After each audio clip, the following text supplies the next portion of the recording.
Assalamualaikum warahmatullahi wabarakatuh. Halo kawan-kawan semua, apa kabar hari ini? Semoga kita semua dalam keadaan sehat selalu, amin. Jadi pada kesempatan pagi hari ini kita kembali lagi di tanaman cabai keriting varietas Rada yang kita tanam di lahan bekas, lahan janda, tanpa pengolahan lahan, tanpa pemberian pupuk dasaran apapun. Dan inilah pertumbuhan tanaman cabai kita. Sekarang itu usianya sudah 47 hari setelah pindah tanam, dan ini sudah ada yang kita pasangi ajir dan ada juga yang belum, kan maklum lah, sementara bulan puasa jadi masih banyak yang tertunda. Ini juga kita belum melakukan perempelan. Kita akan lakukan perempelan, paling kita akan sisakan beberapa tunas. Dan pada kesempatan pagi hari ini saya akan melakukan proses penyemprotan yang ke-13 kalinya. Sebenarnya untuk jadwal penyemprotan kita kemarin, tapi kemarin itu turun hujan 1 hari full tetapi tidak deras. Makanya penyemprotan kita tertunda dan barulah kesempatan pagi hari ini kita akan melakukan proses penyemprotan. Dan di penyemprotan kali ini saya akan menggunakan pupuk daun tambahan yang bisa kita gunakan, yang perlu kita gunakan pada masa pada masa generatif pada tanaman cabai kita. Jadi kebetulan kita akan berbagi pengalaman dan berbagi pemahaman tentang pupuk daun yang perlu kita gunakan, yang perlu kita tambahkan pada saat fase pembungaan ataupun pada fase pembuahan. Jadi pupuk daun tambahan yang saya maksud ini, saya akan menambahkan magnesium sulfat. Ini produk dari Paktani. Nah, ini kemasan 1 kilo. Ini kurang lebih misalkan sama dengan Ultradap ataupun MKP ataupun KNO3 putih. Cuma ini kan produk dari Paktani yang bentuk traktor itu. Ini CP Saprotan punya. Untuk pupuk magnesium sulfat ataupun MGS ini kalau di pasaran itu ada yang dari Paktani, ada terus juga ada yang dari PT Merauke. Kawan-kawan silahkan sesuaikan. Kebetulan ini kemarin saat saya beli racun, saya melihat ini walaupun harganya mahal di daerah saya, ini kurang lebih 35 ribuan. Saya belinya ini kemarin 35 ribuan di daerah saya yang termasuk pedalaman. Kalau saya beli online itu dari Makassar paling cuma 15 ribuan. Mungkin nanti saya akan beli online, itu lebih murah walaupun kita beli online dengan ongkirnya. Untuk kandungan MGS ini ataupun magnesium sulfat, baik itu dari Paktani ataupun dari PT Merauke, itu kandungannya sama. Yang pastinya dia hanya mengandung unsur magnesium dan sulfur. Untuk magnesiumnya itu setinggi 16% dan sulfurnya itu 13%. Dan perlu kawan-kawan ketahui bahwa magnesium dan sulfur ini, magnesium itu adalah simbolnya Mg, sedangkan sulfur itu simbolnya S, itu adalah sama-sama unsur hara makro sekunder.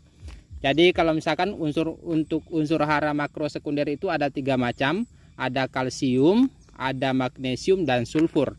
Duanya ada terdapat pada pupuk MGS ini. Jadi kurang kalsium 1, kurang 1 kalsium.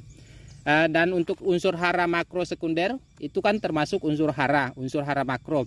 Unsur hara makro itu kan terbagi 2, ada unsur hara makro primer dan ada unsur hara makro sekunder. Kalau unsur hara makro primer itu sangat dibutuhkan tanaman dalam jumlah yang banyak, sedangkan unsur hara makro sekunder sangat dibutuhkan tanaman dalam jumlah yang sedikit. Jadi untuk kalsium, magnesium dan sulfur itu sangat dibutuhkan tanaman dalam jumlah yang sedikit. Perbedaannya itu jumlahnya yang berbeda. Kalau untuk unsur hara makro primer itu sangat banyak, kandungannya banyak, jumlahnya banyak, sedangkan unsur hara makro sekunder itu dibutuhkan tanaman dalam jumlah yang sedikit. Jadi untuk unsur hara itu misalkan kalsium ataupun magnesium ataupun sulfur itu sama-sama posisinya. Kebutuhan tanaman dengan unsur hara kalsium ataupun magnesium ataupun sulfur itu sama-sama sama-sama besarannya.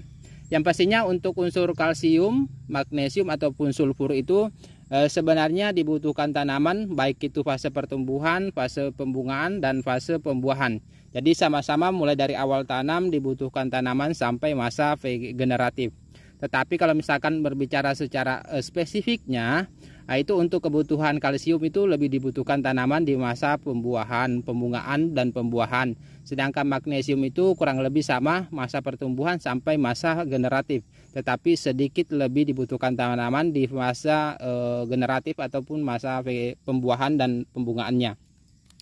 Kalau misalkan sulfur ini sama-sama imbang antara dibutuhkan tanaman di masa pertumbuhan dan masa generatif kalau sulfur, tetapi magnesiumnya ini walaupun hampir seimbang kayak semacam 11-12 lah, tetapi dia lebih sedikit ke arah generatifnya, apalagi di masa pembuahan.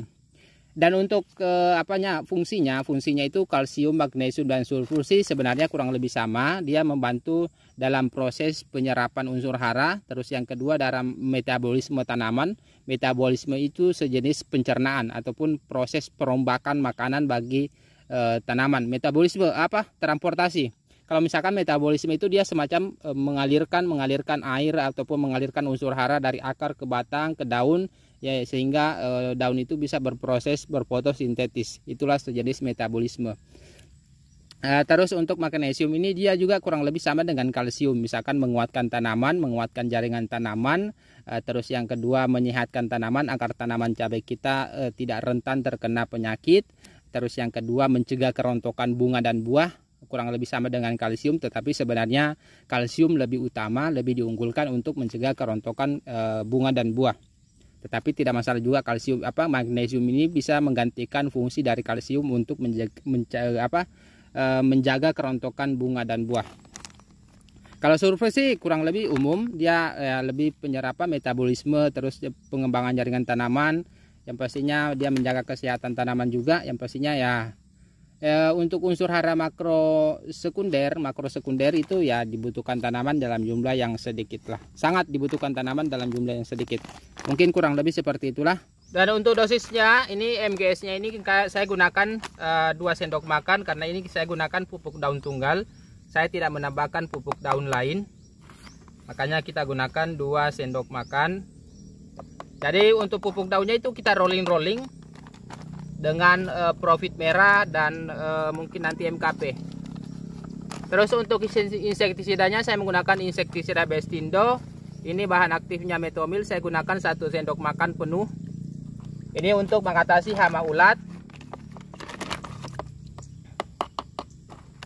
Terus selanjutnya untuk fungisidanya saya menggunakan fungisida Ditan. Ini kita gunakan 2 sendok makan menggunung.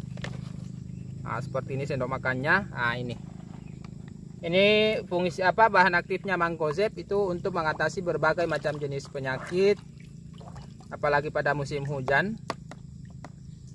Cuma di daerah saya baru hujan baru. Terus terakhir perekatnya kita gunakan 10 ml per tangki. Ini perekatnya lumayan kuat. Jadi mungkin cukup sekian video kali ini. Semoga bermanfaat bagi kawan-kawan semua. Sampai jumpa di video-video selanjutnya.